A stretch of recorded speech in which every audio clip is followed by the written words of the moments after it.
Greetings, my name is Kevin Matthews and I am the Tax Professor. I want to welcome you back to the Tax Academy, where class is always in session because the learning never stops.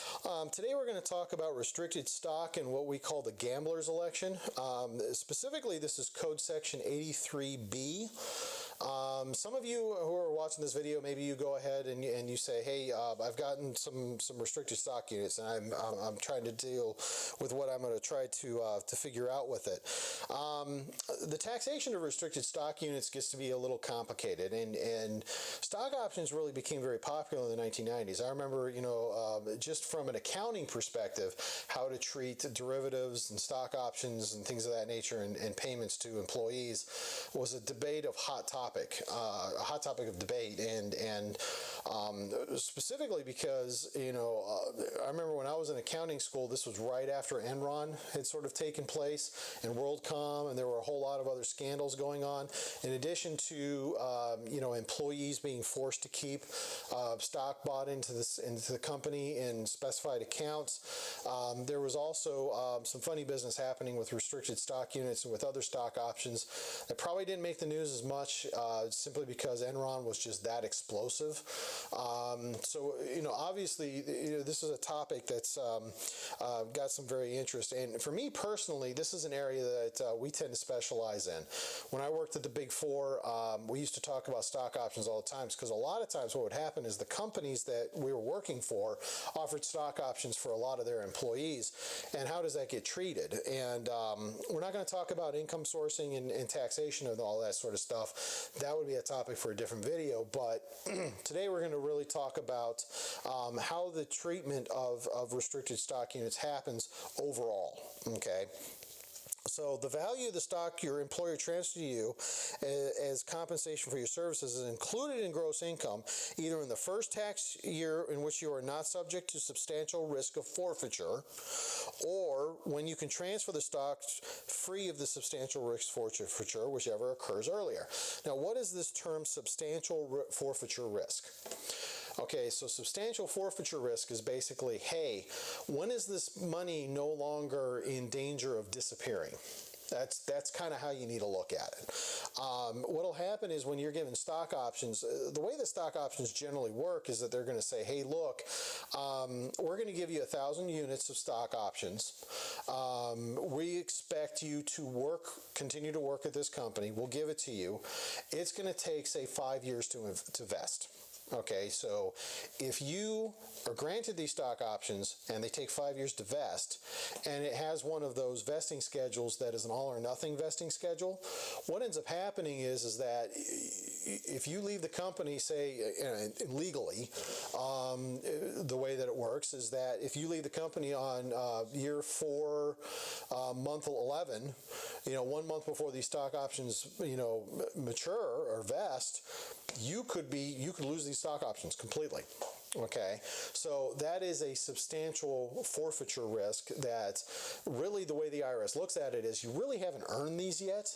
I mean, you're earning them over time, but you haven't really received them yet, and so we're not going to be able to tax them to you until you actually can hold these stock options and do whatever you want with them without any danger of the company coming back and saying we're going to take them all away from you.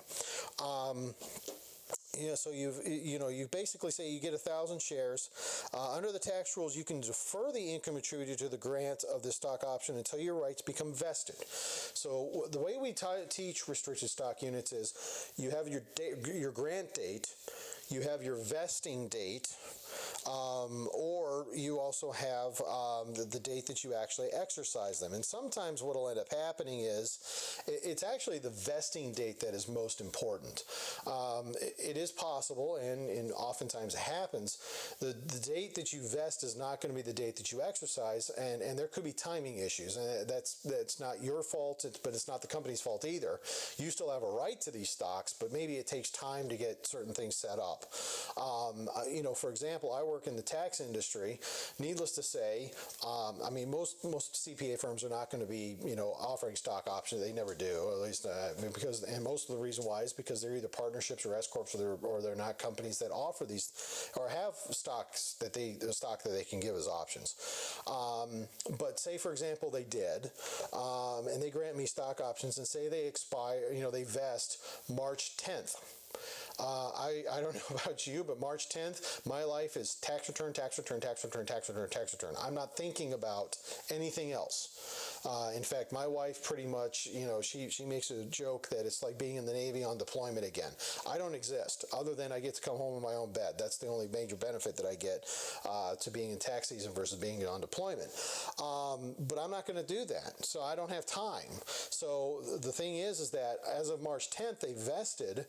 If the company got ticked off with me and said, we're going to fire you on March 12th, I still am entitled to those stock options. Okay, they can't do anything about that because they've already vested, and my substantial forfeiture risk is gone. As a result of which, they would be taxable to me as of March 10th. Maybe I don't exercise it until after April 15th, when the tax season ends. Maybe I decide to take 2 weeks vacation, come back and go, oh, gosh, I just had some stock options vest. Maybe I need to go get something taken care of. And then I got to wait for the financial person to have some free time so we can sit down and talk about it. So you're going to give me a Coke. So you're going to say, hey, you're coming in all this money. Maybe you want to invest it with my company, blah, blah. And then they're going to do what they're going to do.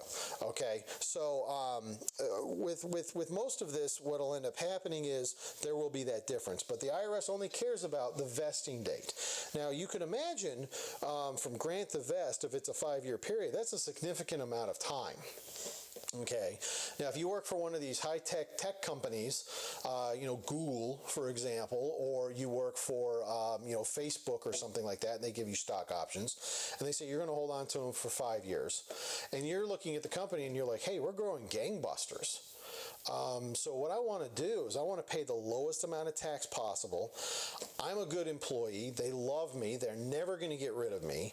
So maybe instead of me waiting 5 years to pay the tax at a higher rate, because what will end up happening is, as we're going to talk about, the difference between your grant and your vesting time is going to be compensation to you at ordinary income rates. You go ahead, you say, here's what I want to do. I want that capital appreciation, instead of being taxed at ordinary rates, which could be as high as 37%, I want them taxed at capital gains rates, which could be as high as 20%. So now you've saved yourself, roughly 17%. And if you're talking, I've seen where some of these guys are getting stock options where it's like $500,000 worth. 17% of $500,000 is a lot of money. You're talking, roughly, I probably shouldn't do public math, but it's half of 15, which is 8.5%. So 8.5.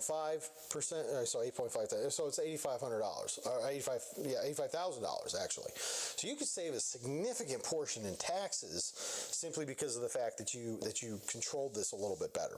So one of the things that we'll go to our clients is they say, hey, if you're stable, you really like this company and they like you, and we're going to go ahead and do this, you can make an election to go ahead and say, I'll pay the tax now based on the value that I have received as compensation now, making an election under Code Section 83B, and then when the stocks go ahead and they get cashed out, then the tax that I'm paying is on that stock appreciation, and that's kind of how things work out. Now, you might ask yourself, why do we call this the gambler's election? And here's the problem. I sit down with you and you're a client of mine and you say, okay, yeah, I think this is, I love the company loves me, everything's great and wonderful, blah, blah, blah.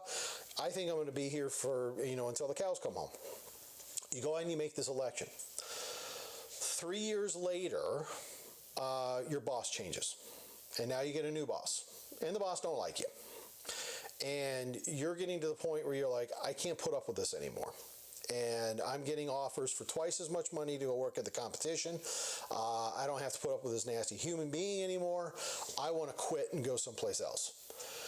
You will lose those stock options, okay? Because you didn't stay there for the whole 5 years.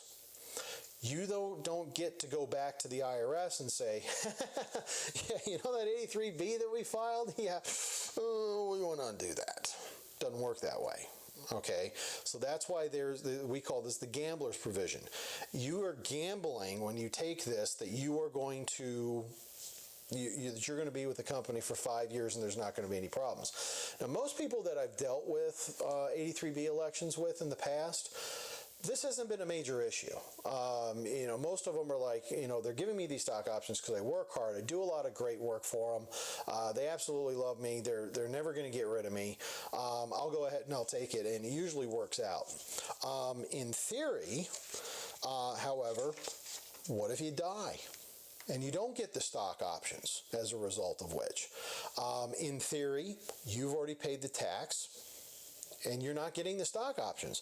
Now, something that's been pointed out to me in the past, and I've seen this with a couple clients that I've actually dealt with personally, there will be a provision in the stock option, in the stock option plan that says, look, if something, act of God happens to you, you die, you get hospitalized, you get permanent disability, or whatever, we're going to go ahead and we're going to allow that vesting to take place immediately at that point. You get the money and you can walk. It's not like especially if this happens on company time.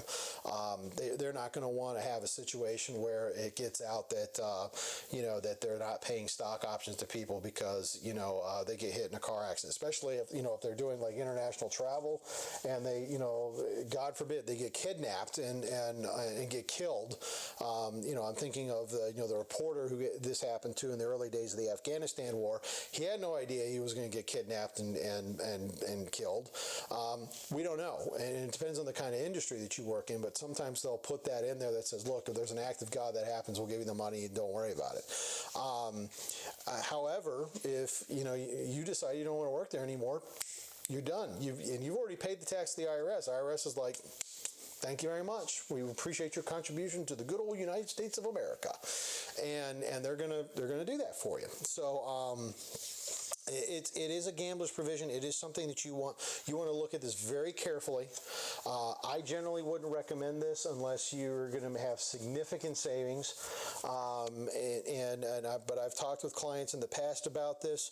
It works out, and then so like I said, you won't be entitled to the refund of the tax you paid under the Code of 83B license, but you'll be able to treat it as a sale of a stock at a loss. So there is that you could get. So there could be a tax deduction that you get, but you're not going to get the tax back. Okay, so there's a significant portion of this that you're going to get affected by.